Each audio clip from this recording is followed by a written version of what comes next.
예, 반갑습니다. 중도 이야기는 예전부터 여러 경로를 통해서 많이 들었죠.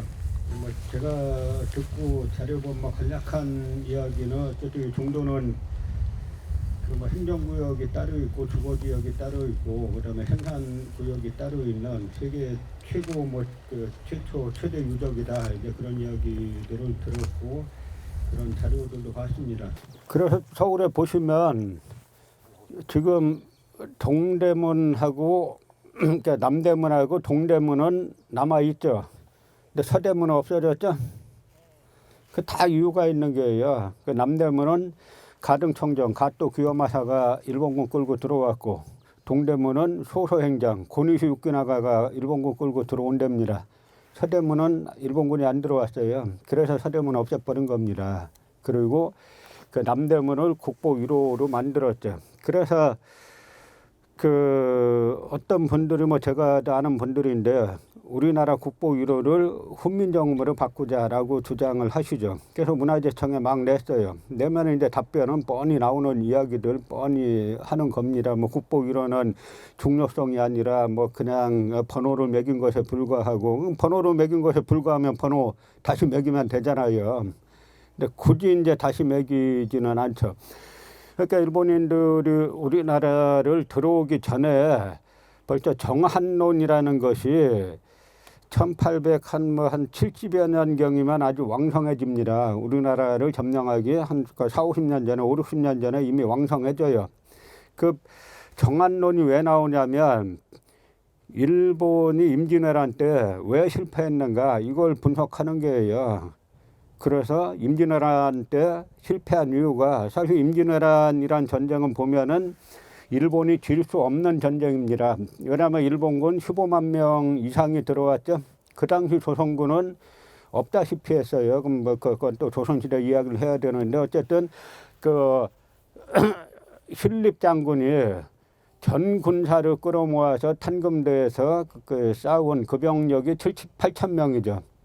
그러니까 그때 졌어요. 그러고 나니까 이제 더 이상 조선은 막을 정규군이 없는 상황인데 그럼에도 불구하고 왜 패배했느냐. 그 패배한 이유를 분석해 보니까 무력만 가지고 왔다 이겁니다. 그래서 요 다음에 들어올 때는 우리가 정신을 가지고 들어와야 되겠다. 그래서 이제 정한론을 만들기 시작하는 겁니다. 그 정한론의 핵심들이 몇 가지가 있어요. 가장 중요한 거는 일단 단군을 부인하는 거고 그다음에 우리 역사는 원래 대륙과 대륙과 반도와 해양에 다 걸쳐 있는 역사죠. 그 중에 대륙과 해양을 전부 다 잘라버려서 반도로 축소시키고 그 반도의 북쪽에는 한사군이라는 중국의 식민지가 있었고 반도의 남쪽에는 임나일본부라는 일본의 식민지가 있었다. 그러니까 임나가 가야다. 이제 이러한 걸 가지고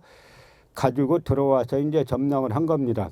그런데 역으로 우리나라 지금 사대주의가 일제 친일 사대주의뿐만 아니라 이 중화 사대주의도 아주 세잖아요. 친미 사대주의도 세고. 그런데 구한 말에 나라가 망할 지경이 되니까 일단의 유학자들이 이 나라가 왜 망하게 됐는가 그걸 또 분석을 합니다. 분석을 쭉 해보니까 이 당당하던 나라가 다른 나라도 아니고 왜 일본에게 망하게 됐느냐. 항상 우리보다 한 수 아래로 치던 일본에게 왜 망하게 됐느냐라는 걸 쳐보니까 결국 중화 사대주의 때문에 망했다. 이런 인식을 홍합 나철 선생도 그렇고 김교원 선생도 그렇고 이런 분들이 그런 인식을 하시게 되죠. 그래서 중화 사대주의 사관은 벗겨내고 나니까 뭐가 남느냐. 그러고 보니까 우리의 국조가 훤히 보인 거예요. 그래서 이분들이 이제 단군교를 만들고 대종교를 만들고 하시는데 여기서 단군교 대종교란 이름이 붙었지만 이건 사실상 정통이 우리 전통 의미에서 종교라고 보기는 좀 어렵죠. 왜냐하면 종교는 가장 중요한 것이 내세관이 있어야 되는 겁니다. 그러니까 현세에 우리가 어떤 종교를 잘 믿으면 나중에 죽어서 그 종교에서 믿는 신이 저 세상을 지배한다는 그런 사상이잖아요. 그런데 이 단군교나 단군교가 나중에 이제 뭐 대종교로 이렇게 되는데 이 대종교는 일종의 이제 수행법은 많죠. 우리 전통 수행법은 많은데 그것이 이제 내세까지 지배한다라고 이어지지는 않기 때문에 이 종교로 물론 이제 믿는 분들도 계시는 걸로 압니다만 그 제가 이제 종교로까지 볼 수 있느냐는 좀 이제 그 이론의 여지가 좀 있죠.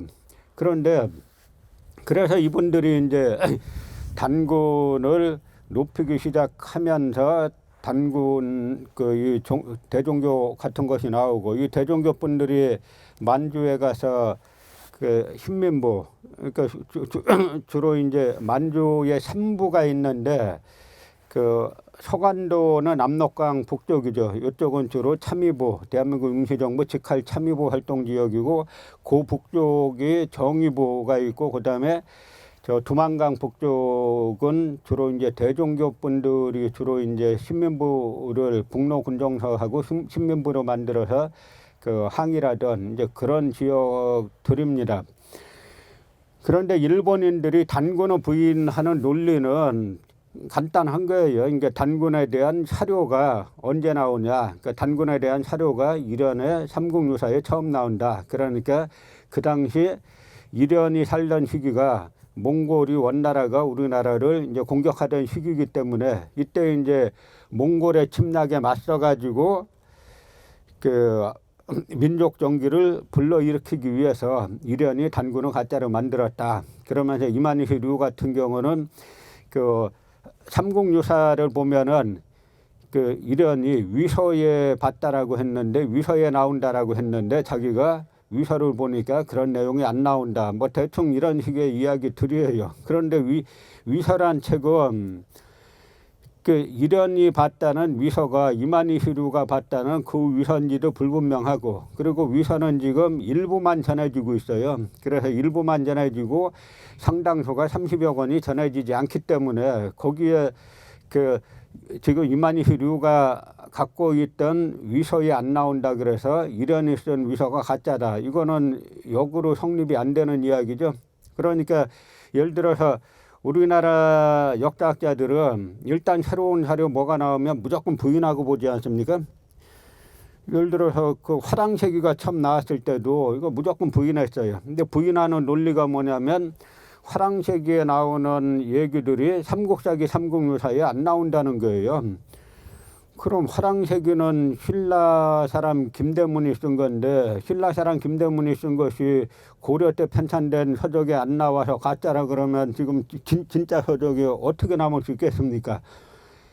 그리고 또 예를 들어서 그 환단곡이라는 책도 마찬가지입니다. 이 환단곡이도 나오자마자 덮어놓고 이제 위서라고 몰아붙였죠.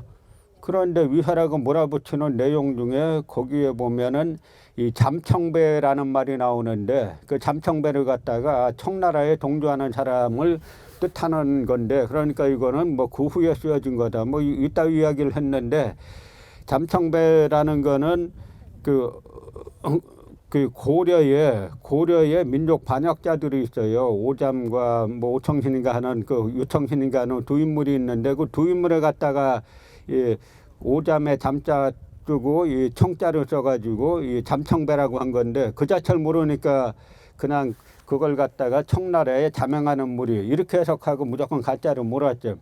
그런데 이 환단고기가 진짜인지 가짜인지는 일단 연구를 해봐야 되죠. 연구를 해봐야 되고 제가 이렇게 보면은 뭐냐면 그 환단고기가 저 사람들 주장대로 1987년에 우리 앞에 모습을 드러낸 건 사실입니다만 1987년도 상황에 우리나라 그 당시 사람 중에 그 환단고기에 나와 있는 이야기를 한문으로 창작할 수 있는 사람은 빵명이에요. 그건 존재하지가 않습니다. 일단 한글로 쓴 것도 아니고 순한문으로 그 방대한 이야기를 1987년에 아니라 지금도 쓸 사람 없어요. 이거는 그러니까 물론 환단고기라는 책이 과연 거기에 수천 년 전 이야기가 있는데 그게 수천 년 전에 쓴 것이냐 아니면 그 후에 이렇게 여러 경로를 거쳐서 그 말하자면 가필이나 뭐 수정된 책이나 이거는 연구해 볼 가치가 있습니다만 그 나온 그 내용 자체가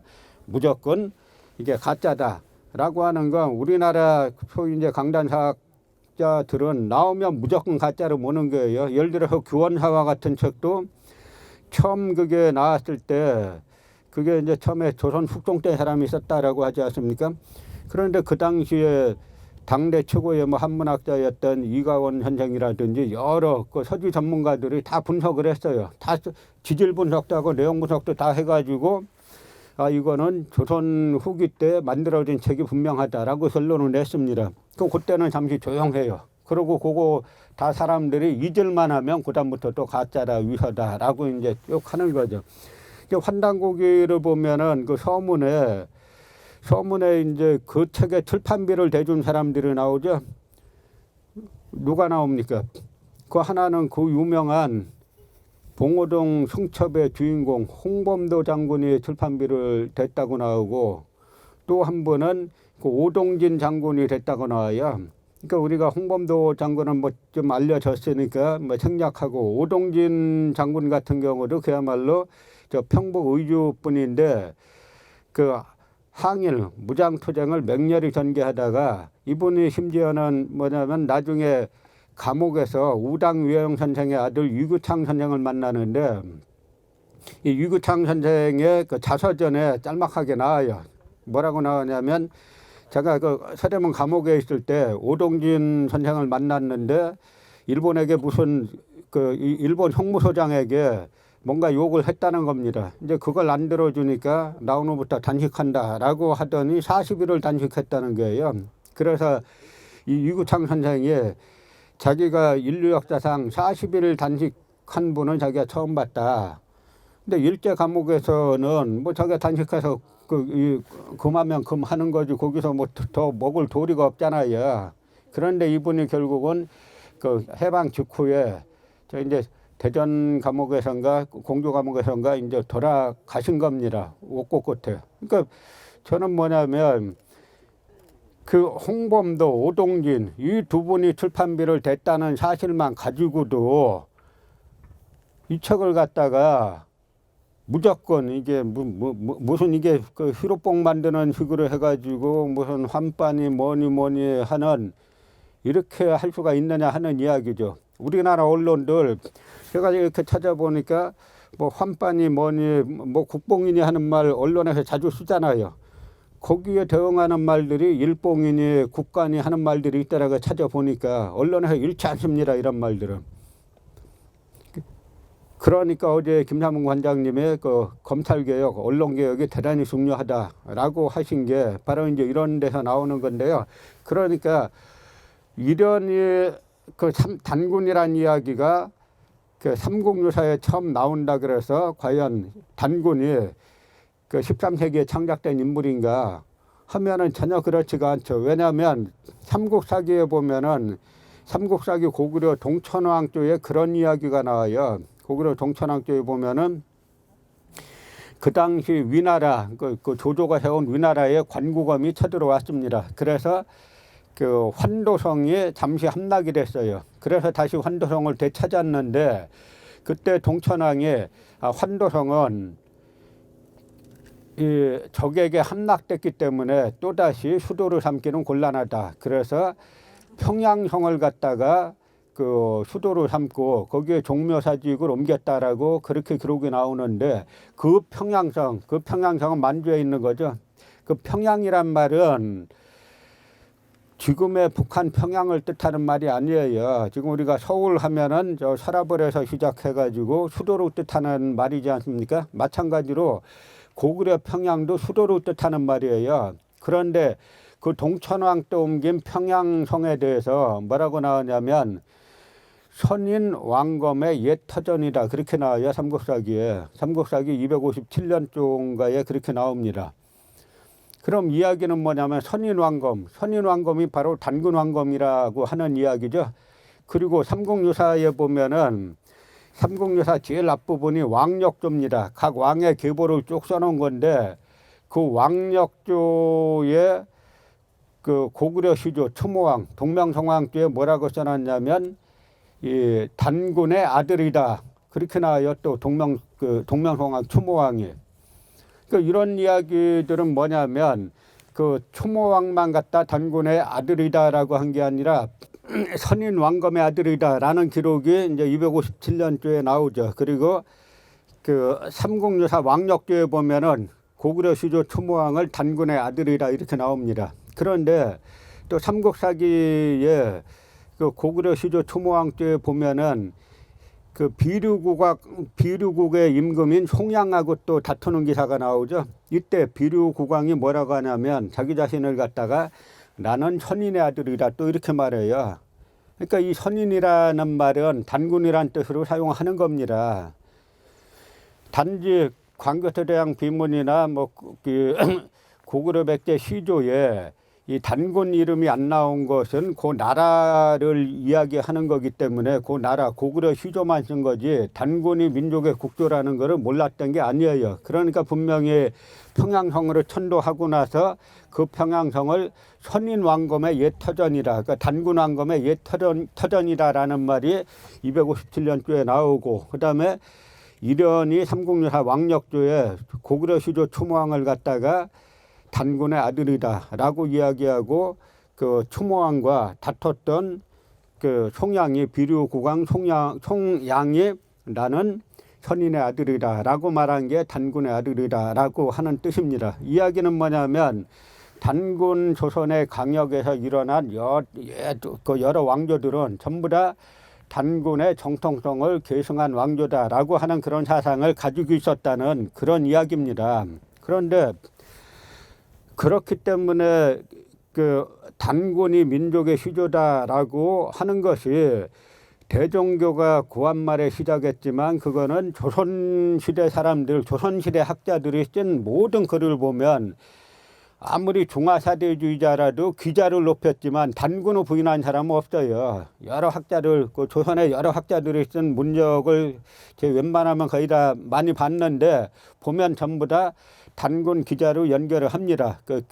그런데 위만을 바라보는 시각에서는 위만을 인정하는 학자들이 있고 조선의 학자들이 있고, 그렇지 않으면 위만을 그 찬탈자, 왕이 찬탈자로 바라보는 그 기자의 왕위를 찬탈한 찬탈자로 보는 이제 그런 시각들이 좀 있죠.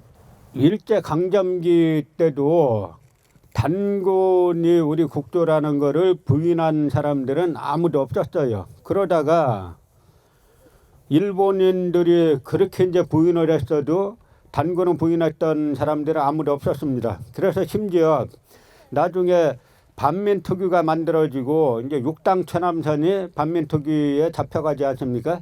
그때 반민특위 잡혀갔을 때 육당 천암선이 자열서를 써요. 그러니까 자기의 심정을 적은 글을 써서 발표하는데 요지는 이겁니다. 나를 갖다가 무슨 말로 비난해도 난 다 받아들이겠다. 반박 안 하겠다. 그러나 나로 하여금 단군을 모함했다라고 하는 이 한 가지를 씌운다 그러면 나는 그거는 절대 받아들일 수가 없다. 그러니까 친일파로 몰려가지고 그 천암선이 나중에 뭐 친일파로 몰려서 만주 건국대 교수도 하고 그러면서 그 학병 권유도 했다라고 해가지고 반민특위에 체포돼서 구속이 됐는데, 구속된 상황에서 나에게 씌우는 친일 행위는 내 다 변명하지 않겠다. 그러나 내가 단군을 모함했다는 이 한 가지만큼은 내가 죽어도 받아들일 수가 없다. 라고 이야기하는 겁니다. 친일파로 몰린 천암선이. 그런데 요즘 우리나라는 어떻습니까? 버젓이 10월 3일 개천절 앞두고 교육방송이라는 데서 저 교원대 교수 송호정이라는 사람 데려다가 단군은 가짜다 신화다. 이거 버젓이 방송하는 나라예요. 그러니까 일본인들이 다시 일본인들의 조선총독부 역사관이 다시 우리나라를 점령하게 된 그런 상황인 거죠. 그러니까 이 상황이 왜 이렇게 됐느냐. 여기에 대해서 일본인들이 아주 일본 우익들, 일본 구구파들이 아주 조직적으로 활동을 하고 있는 겁니다. 그래서 저 호사카 유지 교수가 이야기했죠. 지금 일본 그 구구파의 돈을 받고 친일 활동하는 한국 지식인들이 많이 늘었다. 이거를 조기에 정리하지 못하면 앞으로 정리하기 힘들 수가 있다. 이들이 사회각에 뿌리 내리면 정리하기 힘들 수가 있다라고 했는데 예상외로 이 사람들이 지금 일찍 뿌리를 내리고 있어요. 단지 여기에 대한 국민적 저항도 우리가 이제 그 일본 상품 불매 운동에서 나타나듯이 그 상당한데 문제는 항상 이 나라는 민중의 문제가 아니라 항상 요 지배층들의 문제예요. 요 정치가들, 고위 관료들, 그다음에 학자들 요것들이 항상 나라 팔아먹는데 항상 앞장서 가지고 일반 이제 국민들은 사실 일본이 자기네 물건 몇 개 안 팔겠다라고 했을 때 이 정도로 전 국민적인 호응이 일어날 줄은 예상을 못한 겁니다. 왜냐하면 사실 이 문재인 정부가 문재인 대통령이 약 뭐 2% 정도로 이 당선이 됐는데 여기에 참여하는 사람들은 지금 일본 제품 불매에 참여하는 사람들은 거의 80% 이상이 되지 않습니까? 거의 전 국민이 참여한다라고 해도 과언이 아니죠. 그런데 문제는 이런 열기를 갖다가 전혀 이런 나라의 정신을 바꾸는데 활용하지 못하고 그 친일 세력들도 우리 편이면 끌어들여서 우리 편으로 삼고 하는 이런 정치권의 행태, 여야를 막론한 정치권의 이런 행태가 지금 여러분들이 여기에서 이런 활동을 이제 하게 만드시는 건데요. 그래서 우리가 독립운동사를 돌이켜 보면은 대다수 독립운동가들이 다 역사학자예요. 대한민국 임시정부 2대 대통령 누굽니까? 백암 박은식 선생. 그 유명한 역사학자잖아요. 백암 박은식 선생이 쓴 그 한국 독립운동 지열사라든지 한국 통사라든지 이런 책이 일제 때 그 국내에 밀반입돼 가지고 지식인들이 읽기 시작하니까 일본이 엄청 당황해 가지고 더 이제 친일 역사를 더 이제 강화한 겁니다. 그리고 대한민국 임시정부가 이제 백암 박은식 선생이 2대 대통령인데 1대 대통령 그 이승만 박사가 많은 문제를 일으켰죠. 그래서 결국 이제 탄핵당했는데 그러니까 백암 박은식 선생이 다시는 그 이승만 같은 사람이 대통령이 돼서 우리 독립운동 이 전열을 약화시키는 이런 일이 또 있어서는 안 되겠다. 그걸 없게 하려면 어떻게 해야 되겠느냐. 그래서 이제 대통령제를 국무령제, 일종의 이제 그 내각 책임제로 바꿉니다. 그래서 내각 책임제로 바꾸고 저 만주에서 항일 무장 투쟁을 주도하던 석주 이상용 선생을 초대 국무령으로 모시죠. 그런데 이 석주 이상용 선생의 그 망명 일기가 있어요. 그 망명 일기를 보면은 서사록이란 망명 일기를 보면은 일본인들이 그때 1911년 초부터 쓰는 망명 일기인데요. 그 망명 일기를 보면은 일본인들이 우리 역사 왜곡할 거를 미리 알고 있었다는 듯이 거기에 대한 반박 논리를 다 써놔요. 예를 들면은 한사군은 압록강을 건너온 적이 없다라고 하는 이야기를 1911년 초에 이미 다 합니다. 그런데 지금 우리나라 국민들 중에 석주 이상용 선생이 누군지 아는 분이 누가 있냐고요. 이분이 한국 독립운동 건국 훈장 서훈을 받을 때 63년도에 서훈을 받을 때 이 3등급을 받았어요. 내각 책임제 하에 국가 수반인데 3등급을 받았어요. 그리고 임병직이라는 사람은 이승만 대통령의 비서 출신인데 이 사람은 1등급 받았어요. 그러니까 이 단재 신초 선생을 비롯해서 여러 독립운동가들이 성제 이수영 선생 또 감시만어라는 역사서를 쓰시죠. 감시만어에 보면은 감시만어 내용 중에 환단곡에만 나와 있는 내용들이 또 많이 들어가요. 그러니까는 이수영 선생이 그 당시는 이제 감시만어를 쓰실 때는 임시정부가 이제 장애를 떠나서 망명 생활할 때인데 유랑 생활할 때니까 무슨 사료가 있었겠어요. 그러니까 다 외우고 있던 거를 이렇게 쓰신 건데요.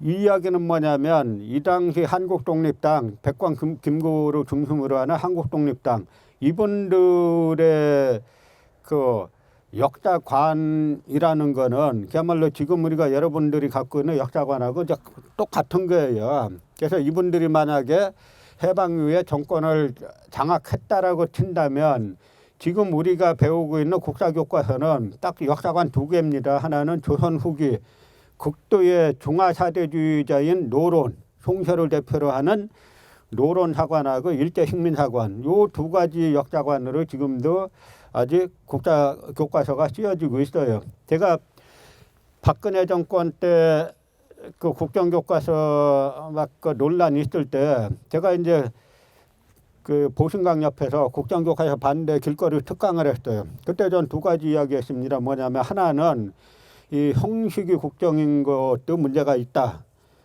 그리고 그보다 더 중요한 거는 내용이 더 중요하다. 그런데 국정이나 거민정이나 내용이 사실상 크게 차이가 없다. 지금 거민정 교과서 국정하고 뭐 다른 줄 아세요? 똑같아요. 똑같다기보다 어떤 측면에서는 더 악화된 측면이 훨씬 많아요. 지금 거민정 교과서가.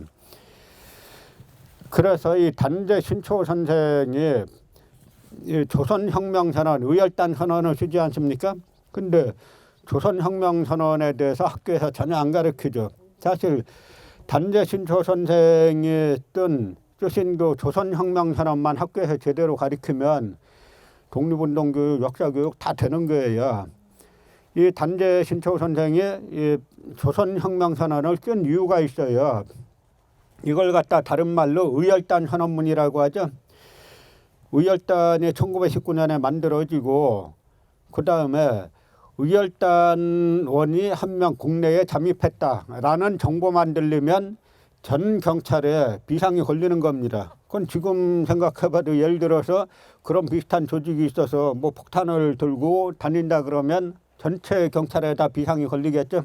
그런데 의열단이 1922년에 상해의 다나카 대장이라는 그 일본의 군부 실력자가 상해를 방문한다 하는 정보를 들었어요. 그래서 약장 김원봉 선생이 의열단원들을 소집을 했습니다. 근데 의열단은 아나키스트 조직이에요. 아나키스트는 뭐냐면 절대 자유와 절대 평등을 추구하는 이제 그런 조직인데, 그러니까 회원 간에도 그 약단 김원봉이 단장이 아니고 의백이라고 불립니다. 그러니까 의백의 책임은 누가 명령하고 하는 것이 아니라 일종의 연락 책임자들이에요. 이게 이제 아나키즘 조직의 특징인데, 그 모여서 회의를 하는데 저 일본의 다나카 대장이 온다는데 우리가 환영해야 되지 않겠냐라고 하니까 서로 해야죠. 그 막 서로 하겠다가 싸움이 났어요. 그러니까 그 중에 한 명은 김익상이란 분이 있는데, 이 김익상이란 의열단원은 한 해 전에 조선 총독부에 폭탄을 던졌던 사람이에요. 폭탄 던지고 그냥 유유 빠져나왔습니다. 이분이 이제 일본어를 아주 잘하는데, 원래 예전에 지금 중국 단동 있잖아요. 압록강 대안에. 그 단동에서 그 기차를 타고 이쪽에 신의주까지 건너올 때, 이때 일본 고등계 형사들이 눈빛만 보면은 독립운동 하는지 아닌지 다 안다는 거예요. 제가 볼 때 여기 있는 분들은 건너오다 다 잡힐 것 같아요. 눈빛을 딱 보면 다 맞춘다는 건데, 그래서 김익상 선생은 일을 워낙 잘하니까 타보니까 어떤 아이를 그 데리고 가는 일본 아주머니가 있어가지고 제가 일본어로 막 말 걸고 부부인 척 해가지고 통과했다는 거죠. 그러고 나서 폭탄 던지고 유유히 다시 이제 돌아왔는데, 막 하겠다 그러니까 오성윤이란 분이 당신은 작년에 했지 않냐고 이번에 나한테 양보해라 라고 해가지고 의열단에서 1선, 2선, 3선으로 나눈 겁니다. 그래서 1선은 오성윤은 그 아리랑이란 책 리메일즈가 쓴 거 보시면은 거기에 이제 혁명가가 나오죠. 권총을 든 김충창이라는 혁명가. 그 혁명가가 오성윤이에요. 그 오성윤이 1선에서 쏘고 2선에서 김익당 선생이 쏘고 3선에서 이제 그 이종암 선생이 쏘기로 3선까지 해놨으니까 이제 다나카는 죽은 목숨이라고 생각한 거죠. 그래서 1선에서 쐈는데 옆에 있던 영국 여인이 대신 잘못 맞았죠. 그래서 2선에서 또 쐈는데 빗 맞으니까 이제 김익당 이분이 폭탄을 깨서 던졌는데 불발이에요. 3선에서 이종암이 또 폭탄 던졌는데 또 불발입니다. 이 당시 폭탄 이제 터지는 거 구하기가 아주 어려워요. 다 사제지 않습니까? 사제. 그러니까 그 윤봉길 의사가 이 폭탄 던졌을 때 명중률이 높았던 거는, 살상력이 셌던 거는 그 폭탄을 제공한 분이 김홍일 장군인데 그 당시 중국군 대령을 있었어요. 그래서 이분이 중국군에서 사용하던 폭탄을 제공해가지고 아주 효과가 셌는데 1922년만 하더라도 이게 대부분 사제 폭탄들이라 잘못하면 먼저 터지고 터져야 될 때는 안 터지고 이런 경우가 많아가지고 결국은 이제 3선에서 실패를 해가지고 두 분은 체포가 돼서 막 고문당하고 이러고 있는데, 그때 당시 이제 그 상해에는 조계지가 있어요. 서양 세력들이 조차한 조계지. 하나는 불조계, 프랑스 조계가 있고 또 하나 공동조계가 있는데, 공동조계는 영국하고 일본이 공동으로 운영하는 데입니다.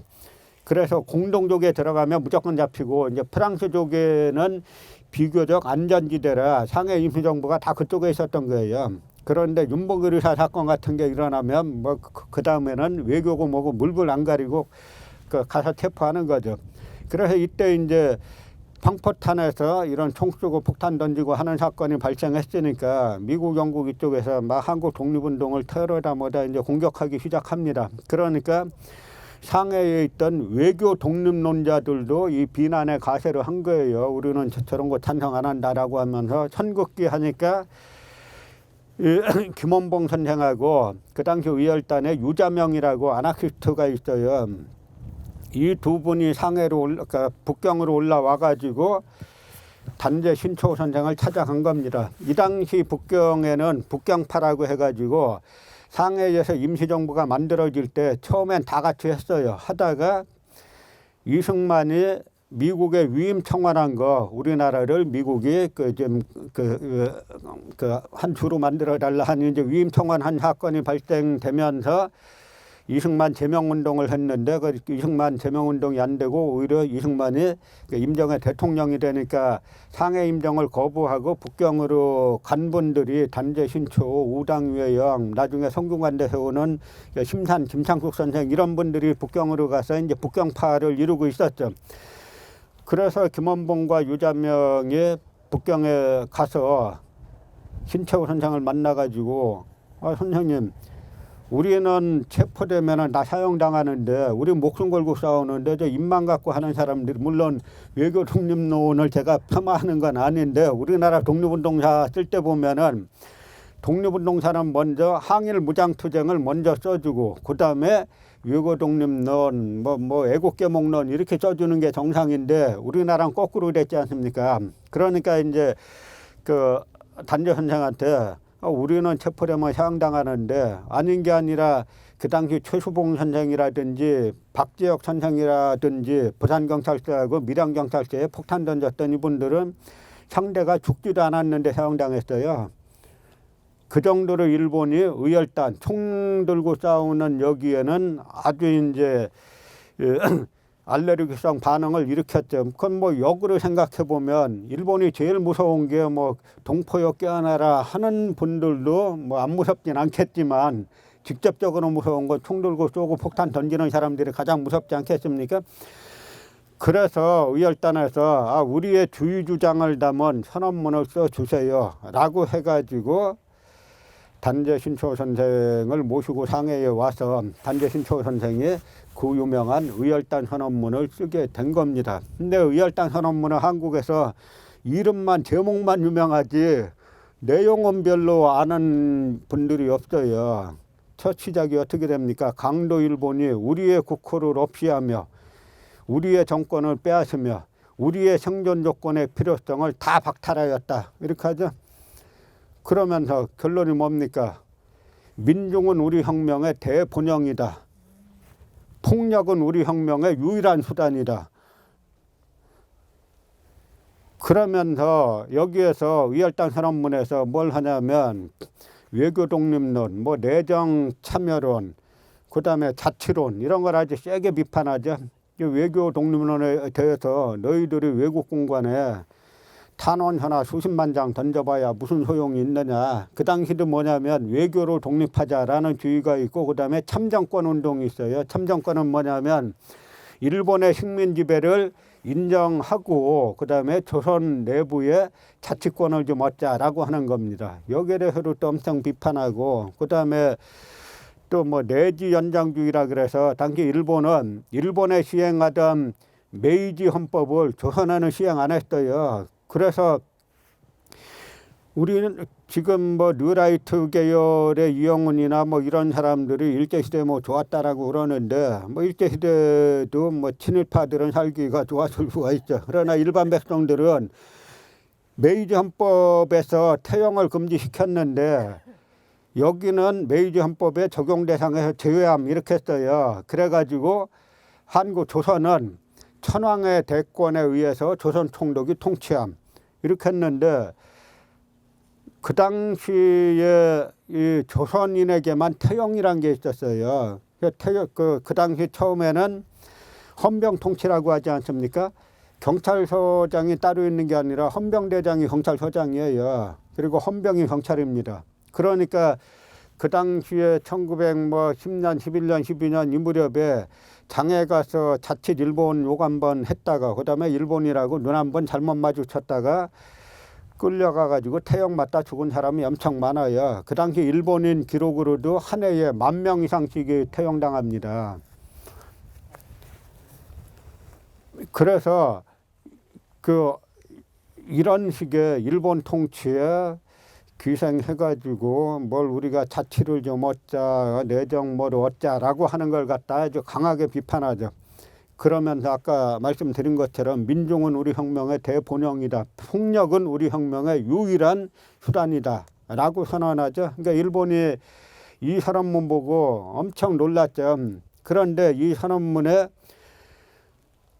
또 역사 이야기가 있어요. 뭐냐면 그 당시 단재 신초선생은 학교를 노예양성소라고 딱 이름을 붙여요. 보통 분은 아니죠. 노예양성소라고 붙이고 그 다음에 역사를 가리킨다 하면은 단군을 모함해가지고 일본의 소전오전과 뭐 형제라고 하고 그 다음에 사만 이남의 사만 시대 한강 이남의 땅은 일본 땅이라고 하는 일본인들이 거짓말시킨 거를 그대로 가리킨다 학교에서. 이게 뭐냐면 단군을 모함해가지고 단군을 모함해서 뭐 소전오전의 형제라고 한다. 그러니까 단군을 갖다가 이제 부인한다라고 하는 이야기죠. 그러면서 단군을 부인하고 또 하나는 한강 이남은 사만시대 한강 이남은 일본의 영토라고 주장한다. 이게 뭐냐면 임나일본부설을 말하는 거예요. 근데 임나일본부설의 요체는 뭐냐면 가야가 임나라는 거예요. 369년에 그 가야를 점령하고 그 가야에다가 임나일본부를 설치했다는 겁니다. 그런데 이것이 요즘 한국에 다시 들어왔잖아요. 그래서 국립중앙박물관에서 그 작년 12월부터 올 3월까지 가야 본성이라는 전시회를 했지 않습니까? 그런데 여러분 고구려 본성, 백제 본성 뭐 이런 말 들어보셨어요? 신라 본성 이런 말 들어보셨어요? 그거 우리 안 쓰는 용어예요. 혼슈라고 일본 용어예요. 제목 자체가 가야 혼슈, 가라 혼슈 이렇게 저 붙여놓은 겁니다. 그리고 아닌 게 아니라 전부 다 유물은 훌륭한데 그 설명문은 전부 다 임나일본부설로 갖다 붙여놨어요. 거기에 369년에 백제 외 연합군 가야 공격 버젓이 써놨어요. 369년에 백제와 외가 연합해갖고 가야를 공격했다. 그게 바로 일본 서기에만 나와 있는 내용인데 삼국사기하고는 전혀 배치가 되죠. 삼국사기엔 전혀 안 나오고 일본 서기에만 나와 있는 내용인데요. 369년에 그 일본 서기에는 야마도의 신공왕후가 군사를 보내가지고 신라를 공격해서 깨뜨리고 가야를 점령해가지고 임나 7국을 세웠다 이렇게 나와요. 그러고 나서는 귀수를 저 서쪽으로 돌려가지고 남만 친미 다래를 도륙해가지고 백제에게 주니까 백제의 초고왕이 이마에 땅을 대고 충성을 맹세했다. 이게 일본서기에 나오는 이야기예요. 그러고 371년에 야마도에서 사신이 오니까 백제의 초고왕이 세자인 그 군구수와 함께 이마에 땅을 대고 야마도에서 온 세자에게 절하면서 영원한 충성을 맹세했다. 이게 일본서기에 나와요. 그런데 삼국사기에는 어떻게 나오느냐. 삼국사기에는 369년에 백제의 군초고왕이 고구려 2만 군사를 격퇴하고 그중에 5천을 전사시키고 한수 이남에서 대대적으로 사열을 하는데 깃발은 전부 다 황색 깃발을 썼다. 이렇게 나옵니다. 황색 깃발은 황제의 깃발이에요. 그러니까 369년에 일본 서기에는 야마도에서 와가지고 가야를 점령해서 임나 7국을 세우고 그 다음에 남만 친미다래를 공격해서 백제에게 주니까 군초고왕이 절했다라고 나오는데 삼국사기는 그런 구절은 이런 반고도 없고 고구려를 격퇴하고 2만 군사를 격퇴하고 황제를 뜻하는 황색 깃발을 찌면서 군사를 대대적으로 사열했다. 이렇게 나와요. 또 371년에 일본 서기는 그 세자까지 데리고 땅에 엎드려 절했다. 이렇게 나오는데 삼국사기에는 고구려 평양성에 쳐들어가 가지고 고구려 고구관왕을 전사시켰다. 이렇게 나오죠. 둘 중에 하나 거짓말이잖아요.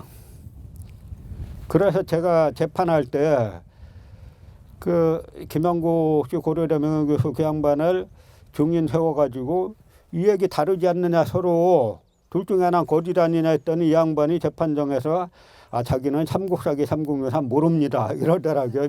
여기도 아마 재판에 그 보신 분이 있으시면 다 기억하실 텐데 한일 고대사 전공이라는 분이 와세라대에서 박사학위 받은 분이 자기 논문도 관계사예요. 그런데 한일 고대사 연구한다는 분이 삼국사기 삼국유사를 모릅니다. 삼국유사까지 왜 껴넣는지 모르겠어요. 저는 삼국사기만 가지고 왜 삼국사기하고 일본사기가 다르지 않느냐 했는데 자기는 삼국사기 삼국유사 모릅니다. 그런데 결론은 그거 보고 다 재판 끝났다라고 했는데 결론은 거꾸로 제가 유죄가 나왔었잖아요. 그 카르텔들이 다 대단한 카르텔들이 있는 거예요. 이 검찰 카르텔, 법원 카르텔, 그다음에 요즘은 또 교육부하고 감사원까지 가세한 카르텔인데요. 이때 369년에 이런 일이 있었냐 없었냐, 371년에 이런 일이 있었냐 없었냐, 둘이 서로가 말이 완전히 다릅니다. 그럼 둘 중 하나 거짓말이죠. 그러면 삼국유사의 삼국사기에 나오는 얘기는 삼국사기 백제 본기뿐만 아니라 고구려 본기에도 그대로 나오고 뿐만 아니라 중국의 위서와 북사에도 나와요. 그러니까 삼국사기 얘기는 진짜고 일본 서기는 자기만의 넋두리예요. 그런데 이 자기만의 넋두리가 지금 거꾸로 한국 사회를 휩쓸고 있는 겁니다. 그 이유가 있어요. 1980년대 말에서 90년대 초까지 일본의 고고학자들이 지금 김해 지역의 고고학 유물하고 일본 큐슈 지역, 김해에서 바로 건너가면 그 큐슈가 나오죠. 그 큐슈 지역의 고고학 유물을 조사해 본 적이 있어요. 조사해 봤더니 일본인들이 조사했는데 일방적인 흐름으로 김해 쪽에서 저쪽으로 건너갔다. 이쪽에서 저쪽으로 건너가가지고 정치체를 저쪽에 만들었다. 그러니까 가야계가 저쪽으로 건너가서 그 큐슈 지역에다가 정치체를 만들기 시작했다. 유적 유물을 분석해 보니까 10대 1로 많은 거예요. 역의 경우는 성립하지 않는다. 그러니까 임나일본부 설이 일본인 고고학자들에 의해서 무너진 겁니다. 유적 조사를 통해서.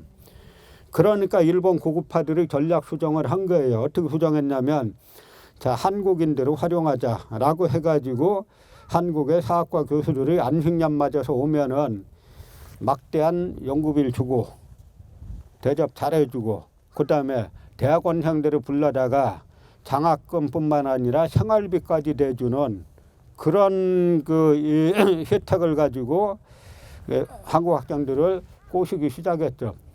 그래서 제가 대학원 다닐 때 그 90년대 초에 갑자기 일본 유학 열풍이 막 불었어요. 나중 알고 보니까 다 그런 돈 갖고 갔다 온 게 지금 그 사사카와 재단이라고 일본 그 당시 A급 전범으로 구속됐던 인물이죠.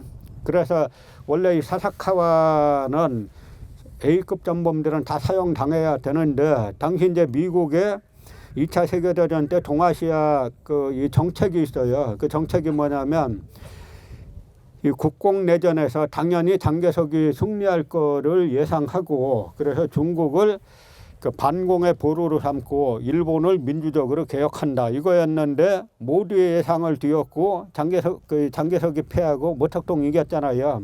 그러니까 미국이 반공의 보루를 중국에서 일본으로 옮긴 겁니다. 여기서 중요한 건 한국이 빠졌죠. 한국과 대만은 미국의 방어선에서 줘야 된다라는 에치슨 라인이 그냥 나온 게 아니에요. 우리가 춘천 중도 유적을 하더라도 고려서부터 근현대까지 다 알아야 이게 보이는 겁니다. 이것만 봐가지고는 절대 안 풀려요. 외국 같으면 말도 안 되는 이 상황이 왜 지금까지 이렇게 계속되는지 우리 역사 전반을 알아야 돼요. 그러면서 일본은 반공의 보루로 삼게 되니까 감옥에 가 있던 전범들을 석방하고 그 당시에 전범들은 공직 취임 금지령이 있었는데 공직 취임 금지령을 풀어가지고 다 공직에 내보내게 되면서 그래서 자민당이 다시 자민당 계열이 살아나가지고 지금 아베나 스가나 이런 인물들이 지금 다시 등장하는 구조가 이제 거기에 있는 겁니다. 그래서 한국은 워낙 친일 구조가 강하니까 일본에서 박사학위를 따고 오면은 아주 특히 사학과 같은 경우는 뭐 거의 한 몸이나 마찬가지니까 아주 교수되기 아주 쉬워요. 그래서 이 사람들이 각 대학의 교수로 자리 잡고서 일본인들보다 더 친일적인 역사관을 하는 거예요. 이병도 씨조차도 임날본부로 끌어들이지 못했어요. 근데 지금 버젓이 국립중앙박물관에서 369년 백제 외 죄송합니다. 마이크 준비되시니까 이걸로 사용하십시오. 뭐 하자고요? 문제 없다고. 아, 마이크 빌려준다는 게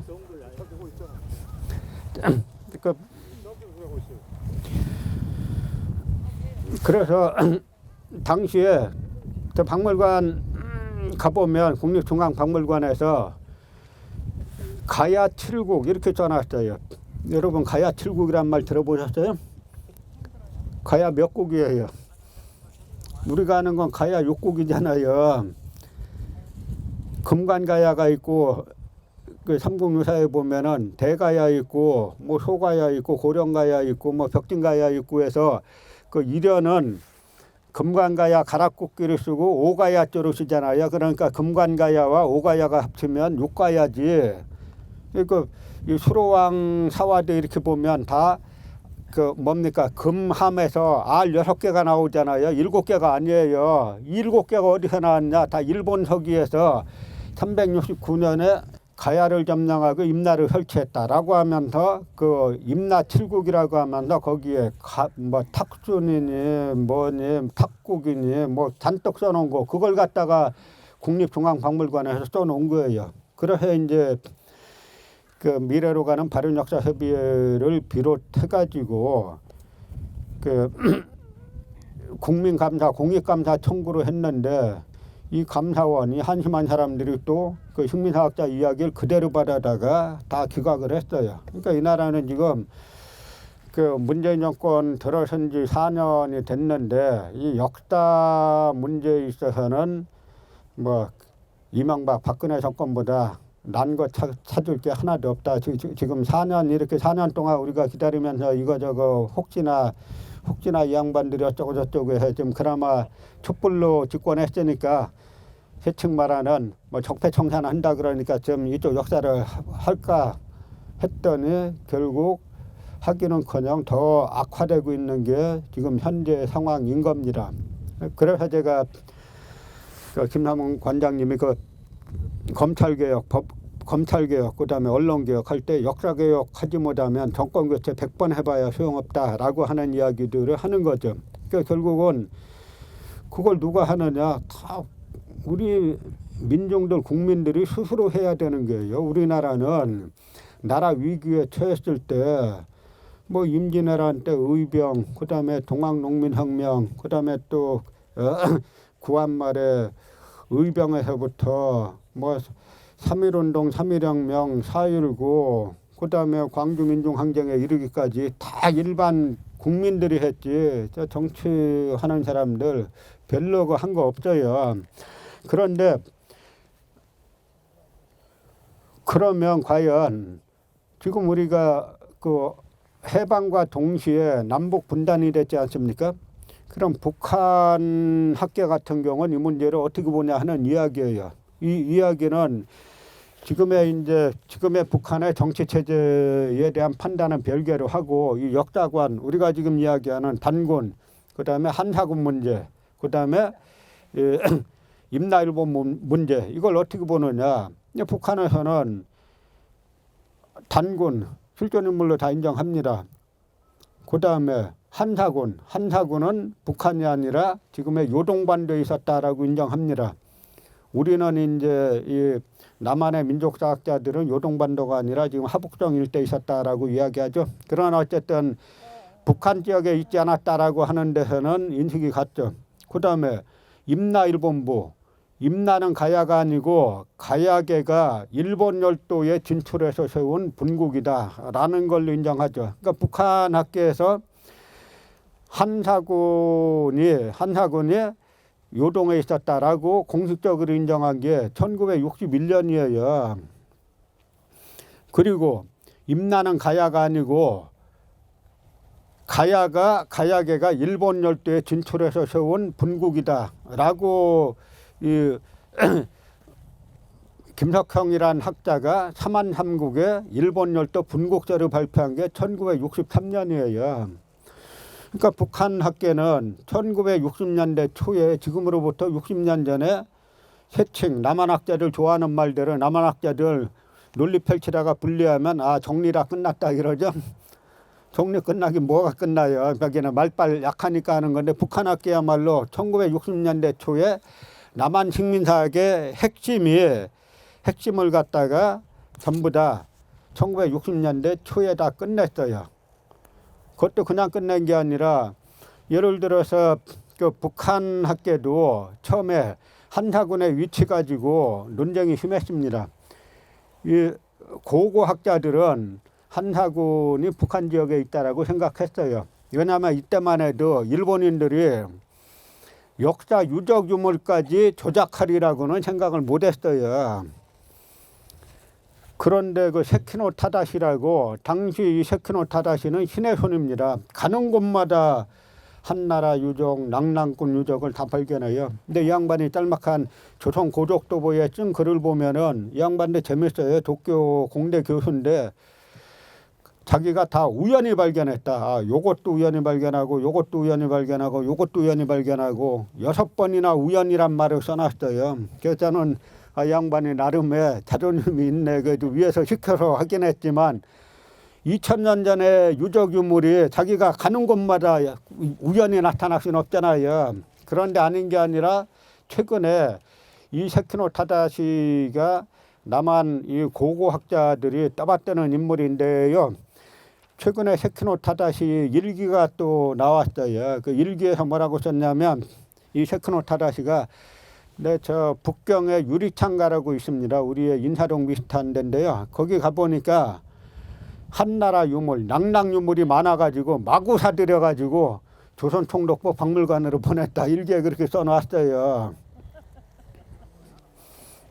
그러니까 이제 1960 북한도 처음에는 그 사실을 모를 때죠. 그래서 이제 논쟁을 막 하는데, 제가 이거 보고 놀란 게 당시 북한 그 당국이나 당에서 이 문제에 개입을 안 했어요. 안 하고 학자들끼리 계속 논쟁하게 뒀습니다. 그러다가 1958년도에 리지린이라는 역사학자를 북경대 유학을 보냈어요. 그래서 리지린이 북경대의 고일강이란 교수 밑에서 그 논문을 쓰는데 이 고일강이라는 그 인물이 당대 중국의 최고 학자예요. 최고 학자인데 일본인들은 막판 가면 다 황국사관이고 중국인들은 막판 가면 다 중화사관이에요. 안 바뀌어요. 그래서 이 사람도 결국 중화사관이라 한사군은 낙랑군은 평양에 있었다라고 본 사람인데 결국 리지린이 방대한 사료를 전부 다 조사해가지고 또 고고학 사료까지 그 당시 북한하고 중국하고 사이가 아주 좋았으니까 그 만주와 하북당 내몽골 일대의 고고학 자료까지 다 찾아가지고 논문을 제출하니까 할 수 없이 리지린이 1961년도에 고일강이 논문을 통과시켰죠. 그래서 1961년 가을에 평양에서 고조선에 관한 과학 토론회가 열릴 때 리지린이 참석해서 자기 자신의 학위 논문을 발표하면서 북한 학계는 공식적으로 한사군 그 한반도설을 폐기시키고 그 한사군 요동설로 정리를 한 겁니다. 그리고 63년도에 그 김석형 박사가 삼한삼국의 일본 열도 분국절을 내면서 일본 학계가 아주 초토화가 됐었어요. 이 논문을 당시 광개토대왕 비문 조작설을 제기했던 이준희 교수가 그 번역해가지고 일본 학술 잡지에 발표를 했는데 일본인들이 그거 보고 충격을 엄청 받았습니다. 뭐냐면 그 핵심 요지는 뭐냐면 일본 서기에 나오는 고구려 백제신라 가라 뭐 임나 뭐 이런 이름들은 삼국사기 삼국유사에 나오는 그런 고구려 백제신라 가야 본국이 아니라 이 본국들이 일본 열도에 진출해서 세운 소국이다. 그리고 임나는 가야계가 일본 열도에 진출해서 세운 소국이다. 이 이야기예요. 그 일본인들도 뭐냐면 일본 열도에는 지금도 아직까지도 고구려 백제 신라 가야계 지명이 많아요. 예를 들어서 그 일본의 구마모토라고 있지 않습니까? 그 구마모토 웅자를 갖다가 고마라고 읽잖아요. 그리고 구다라라는 지명이 나오면 또 백제계죠. 그리고 예를 들어서 여러분 그 일본 가셨을 때 한자로 이 흰백자에다가 나무목, 백목이라는 지명이나 이름이 있으면 그건 다 신라계 사람이에요. 그 백목을 갖다 시라기 이렇게 읽는데 신라를 또 시라기라고 읽는 거예요.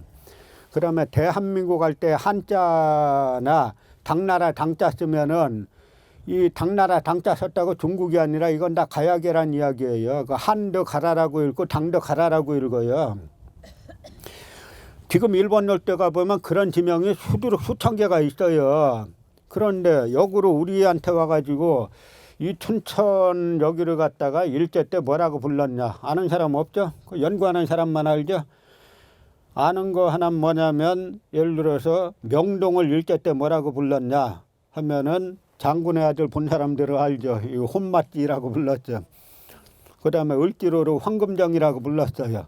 그런데 그러나 지금 조금 공부하는 사람 외에는 모르지 않습니까? 왜냐하면 35년 지배하고 쫓겨나서 이름 바뀌었으니까 모르잖아요. 그런데 아직까지도 일본 열도에는 고구려 백제 신라 가야계 지명이 가득 남아 있다는 거는 이 사람들이 계속 건너가서 지금까지 살았다 하는 이야기잖아요. 이것이 거꾸로 지금 설명되는 거는 전 세계에서 여기밖에 없어요. 그러니까 북한 사람들이 경제적으로 남한이 잘 사는 거 알아요. 그런데 요즘 와가지고는 뭐라고 합니까? 남한 저 정신이 도대체 뭐냐? 미국한테 예속된 것도 넘어가지고 다시 일본 저거 친일 저쪽에 예속돼가지고 이게 도대체 뭐 하는 거냐? 심지어는 요즘에 뭐 인재대 교수 이영식이나 이런 사람도 뭐라고까지 주장하냐면 이제 중요한 거는 일본 서기로 다시 돌아가는 거다. 공개적으로 그렇게 해요. 일본 서기는 광개토 대왕이 야마도 외에 공납받았다라고 하는 책이에요. 그러니까 보면은 그냥 근데 일본 서기를 뭐 여러분 추우시니까 곧 이제 정리를 하려고 하는데요. 그 일본 서기를 쓴 사람들이 이렇게 보면은 일본 서기는 이제 이 720년에 쓰잖아요.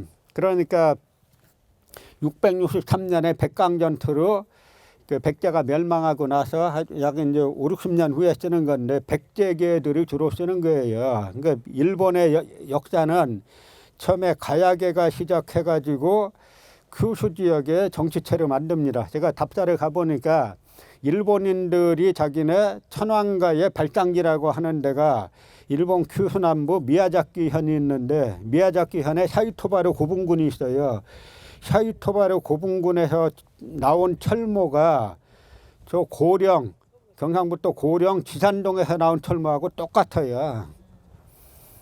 그래서 초기에는 이쪽이 이제 그 가야계가 일본 열도에 진출해가지고 시작을 했고 이것이 나라로 오사카 근처 나라로 그 나라가 일본 고대 수도잖아요. 이름 자체가 나라예요. 그냥 나라. 지금도 우리 말은 그냥 나라예요. 나라로 건너가고 나서는 백제계가 주로 하는 겁니다. 그래서 일본 서기에 서명조에 보면은 당시 임금이 세상 떠났어요. 그래서 임금 세상 떠나면 시신을 빈이라고 하지 않습니까? 대빈이라고 하는데 그 시신을 뭐라고 써놨냐면 백제 대빈 궁을 새로 졌어요. 그 궁의 이름은 백제궁. 그 옆에 절을 졌어요. 그 절의 이름이 뭐겠어요? 백제사. 그 절 옆에 흐르는 강이 있어요. 그 강 이름이 뭐겠어요? 백제천. 그러니까 일본 나라에 이렇게 천도하고 난 다음에는 그냥 백제의 후국이에요. 중국의 양서에 보면은 백제는 그 22개 담로가 있다 그러잖아요. 이 도성을 갖다 고마라고 하고 이 다스리는 곳이 22개가 있는데 중국의 군현과 같다. 그게 담로라고 하는데 그 담로 중에 하나가 일본 이제 그 야마토 외인 거죠. 그래서 나중에 663년에 그 백강전투에서 그 나당연합군과 백제부흥군하고 그다음에 그 외에서 온 지원군이 한편으로 해서 싸우다가 패배하고 난 다음에 이때 일본 서기에 뭐라고 나오냐면은 주류성이 함락됐다. 백제라는 이름은 오늘로서 끊어졌다. 우리 조상들의 무덤이 있는 그곳을 언제 다시 가볼 수 있겠느냐.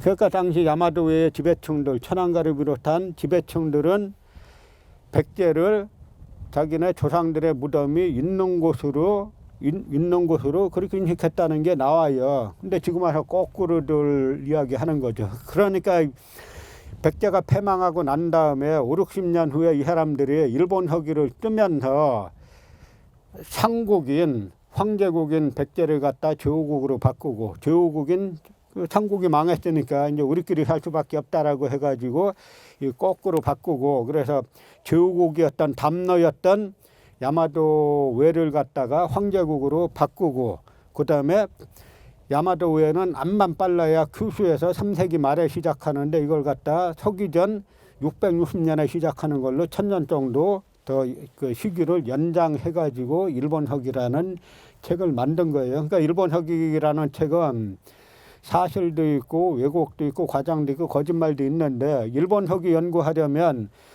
한국 사람들이 해야 돼요. 그 위도를 알아야 해석을 합니다.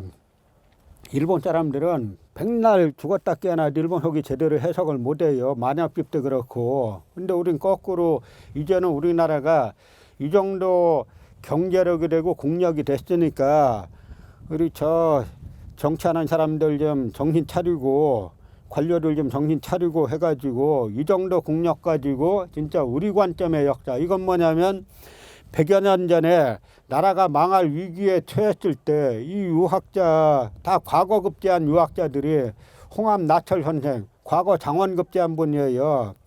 대종교 유대 교주인 무원 김교헌 선생 이분은 규장각 부제학을 한 분입니다. 규장각 부제학은 당대 최고의 학자가 하는 거예요. 이런 유학자들이 이 나라가 왜 망했나 보니까 사대주의 때문에 망했다. 중화사대주의 때문에. 중화사대주의를 걷어내보자. 걷어내니까 뭐가 보이냐.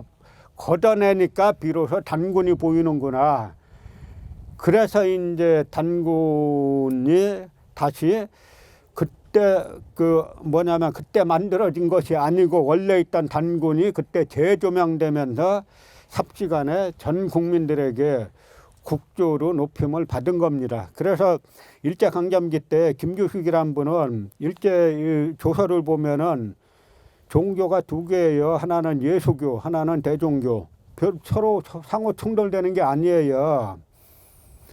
그래서 지금 우리가 그분들은 나라가 망할 위기에 처해가지고 지금 그런 이제 단군을 재발견하셨는데 이제 우리는 이 춘천 중도에서 단군을 다시 한번 이 재발견해야 되는 거죠. 재발견이라기보다는 그분들이 발견한 단군을 갖다가 이제 전 국민들에게 각인시켜야 되는 겁니다.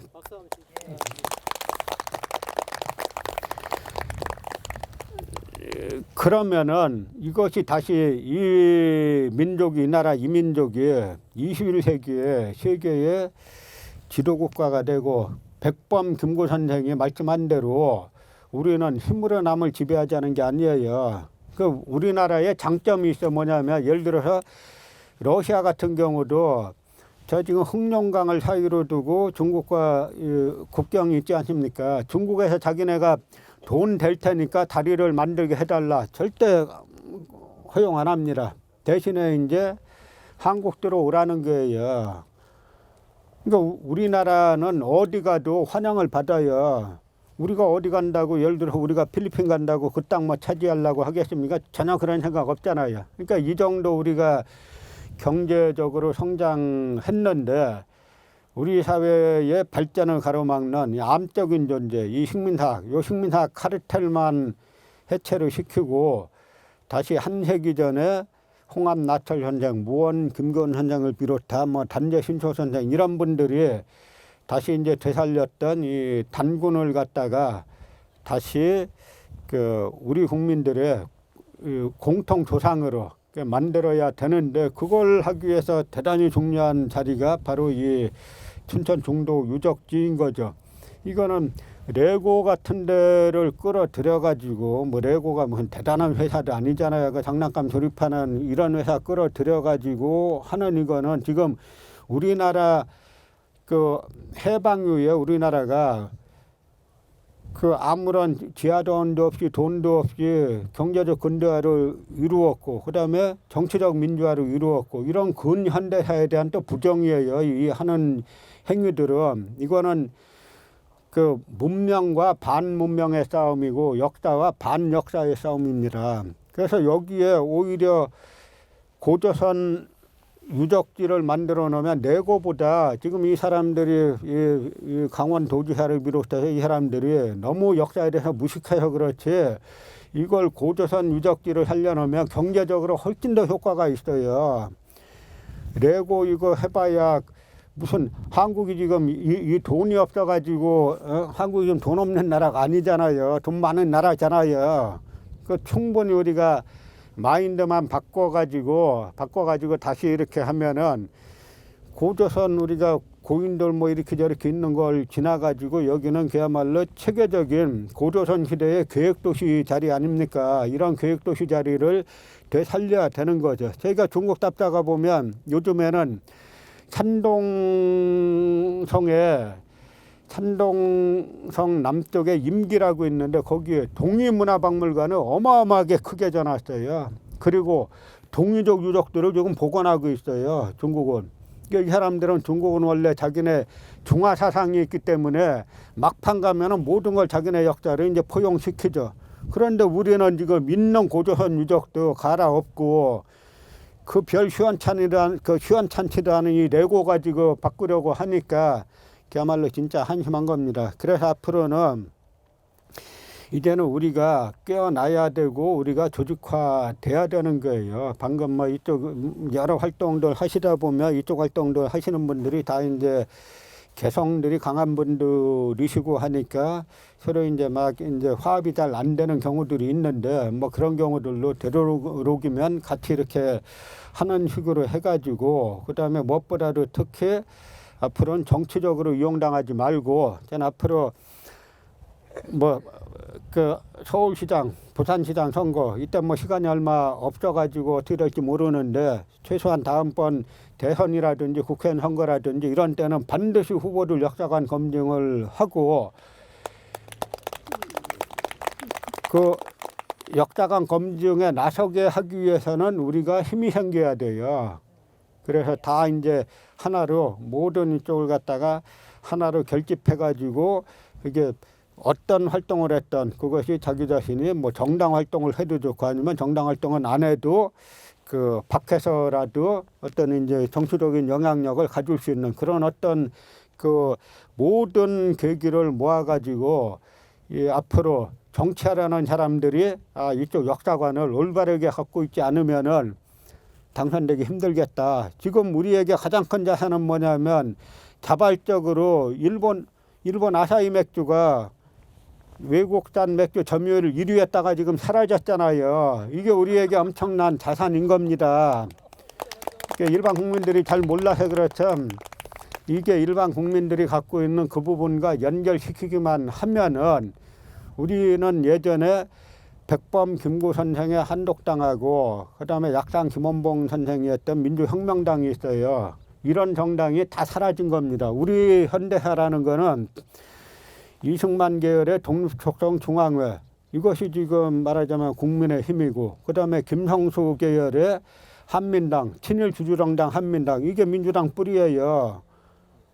사회주의 계열 정당은 말할 것도 없고 민족주의 애국정당도 다 사라졌어요. 이제는 우리가 그 정신을 가지고 활동을 해야 이 문제를 같이 풀리는 거라고 생각한다는 말씀을 드리면서 이만 마치겠습니다. 고맙습니다.